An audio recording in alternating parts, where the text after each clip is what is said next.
And just like that, our VF's pulled apart. So here we are, we're going to pull the factory LCD out. We're going to disconnect the plugs. These plugs are what we're going to need to plug back in when we take the circuit board out of this screen. So for those really keen viewers, I don't know, there's some of them out there, you'll notice this isn't the actual fascia we removed from the car.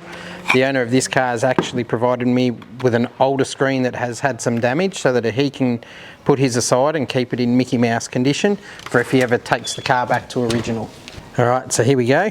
This is something I definitely prefer using hand tools rather than drill over because you can control your speed. It's very easy to go too fast or the tool jump out and then cause damage to what we're working on, and I couldn't imagine there'd be anything worse than especially breaking a screen, especially the Kenwood, after all this time and effort. So right now we've got all the main and assembly apart, and this green circuit board, this is what we're chasing. There's 4 number 2 Phillips head screws in each corner. Pop them out. I'm trying to carefully put everything aside so that when we go to reuse it and put it back together we know where each part is. Alright, there we have it. This is the board we're after. This now goes in our really cool black Maestro housing. Holes in there so the plugs can go back in. So we're going to assemble that into the existing housing in one moment. So just watch me do the same thing that I've just done, but with the owner's actual fascia this time. Alright, so we're going to take this OEM screen that we've just removed for the gentleman to keep. We're going to put that with his original brain box over there. And now we're going to reassemble all this with the Kenwood screen, the Holden screen and the Apex kit bracketry. Paying careful attention to which way this goes up. How funny would it be if you turn the car on and everything's upside down? Probably not very. Alright, so it's pretty easy. All the wording faces the right way up, so pretty self-explanatory. Just with these top ones I'm only going to loosely do them up, and then we'll secure the screen into the Apex brackets with these little screws that come with the Apex kit. They're nice and shallow so that way we don't go too deep and pierce the screen. They've got a nice little bit of Loctite on there to stop them coming undone. Alright, they're all in position so we can go around and nick them up. Not too tight, but tight enough that they're not going to fall out. Now we can secure the brackets back into the Holden fascia. Then we're going to come back to our circuit board we removed earlier. This really can only go in one way. Heated switch buttons on either side, matching up with this white connector down here. It's going to line up with these tabs on here. Now in your Apex kit are these tiny little black Phillips head screws. That's what's going to be used to secure this down. We're going to put our protective housing on the back here. Again, I just go through and loosely do these up. Alright, so now with the Kenwood screens mounted in there, we're going to plug the brain box into it. So there's a blue and a black connector there.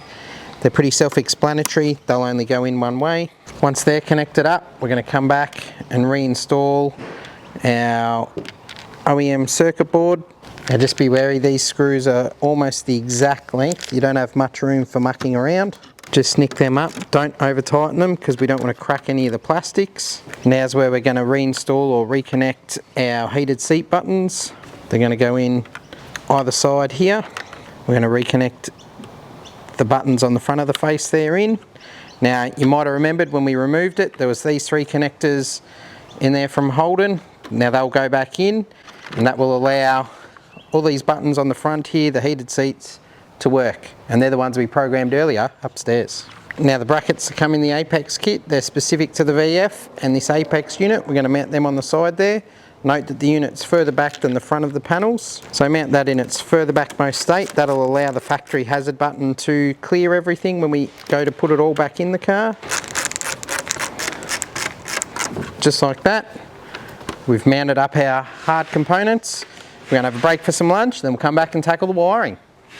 Alright, we're back from lunch. Earlier on we set up our unit and brackets, etc. That's all still sitting here ready to go. In the meantime, I've double-sided taped the little speaker there. That speaker there is going to give you your OEM chimes. That's now ready to rock. I have put the harness together. What you'll see here is 2 kind of lots of harnesses. One, this pile here. These are all things you are going to have left over after this installation. Because these are universal modules and because this head unit can fit other vehicles, both the installation kit and the Kenwood kit come with auxiliary parts. So we're not going to need the external remote for the Kenwood. We're not going to need the GPS antenna because we're using the GPS antenna retention harness. That one there you saw when we were flashing the module earlier.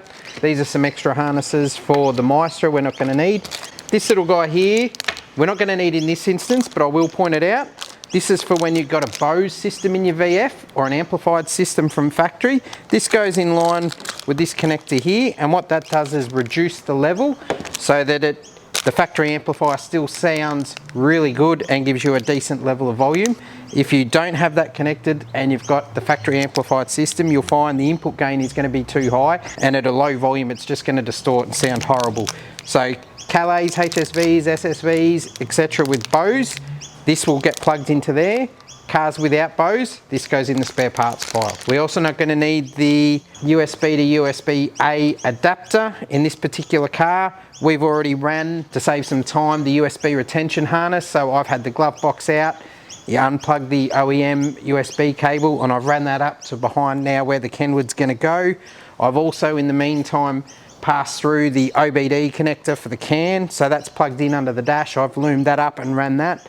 I've also ran the external microphone. I figure as installers or car guys, you've probably got more than enough skill to do that without watching me. Then what I've done is come back to the bench and I've plugged up all our harnesses. So what we've got here is our connector for the power, ground, speaker wire, etc. That's going to plug into the GM or the Holden connector. I've plugged in our Kenwood patch loom there. This is our universal. This is the Kenwood to suit the new Kenwood brain. That plugs on nice and easy. I've put some cloth tape on that there. What I have also used in this application is the VID1 video filter. Because we're going from the OEM camera into a high def screen, sometimes the OEM reverse cameras can look a little bit grainy. So in that instance, we fitted the VID1. That plugs simply in line with the power connector of the Maestro module and the reverse camera harness for the VF. So that's all ready to go. So effectively, we're ready to walk over the car now and start plugging some of this stuff in. Now remember earlier, we plugged the brain box of the Kenwood into this screen and assembled all of that. We're going to need to carry that around as two parts, or as two parts acting as one. So we will need to plug in the screen first and then pop down and do the brain box and all the other connections afterwards. So it's important to remember these OEM connectors. Now you're not going to be connecting the blue connector. We're not using that, but the grey connector plugs in, the black connector plugs in. Once those grey and black connectors are connected in, we want to make sure our cables come down nice and accessible for the Kenwood or for the brain box. Now we can clip this in for the last time. Now we want to move on to connecting our harnesses and our Maestro module. Now earlier, as mentioned, I double-sided taped the speaker on there. I've got this little bit of double-sided tape that comes in the kit. We're going to mount the module to that. This car is running an aftermarket amplifier, so the RCAs, they've all been loomed up and connected, so I'm going to plug those into the Kenwood as well now. Just going to go through and make a couple of the simple connections. So we're going to connect our antenna, we're going to connect our GPS antenna. Again, we've used retentions for those. We're going to go in and connect our USB. Now we're going to go and grab the Maestro module itself. At this point, before I mount it, I like to test everything. So I'm going to make the connector to the power connection to the radio the last thing that I do. So we're going to plug in our main loon T harness. Oh, nice and easy. All the connections are already been made on our Maestro module. I now need to connect in the OBD port or the CAN data or the GM LAN. That's plugged in there. I can come across and now plug our module into the Kenwood. Then I can plug our external speaker into the Maestro module. We need to connect our video retention or our reverse camera to the factory grey connector. Nice and easy. Then we come back and connect our main power harness.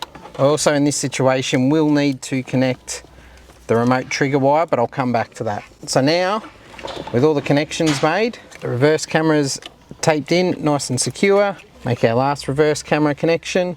I will, once I know it works, come back and tape that up. Now we can turn it on and check that everything works.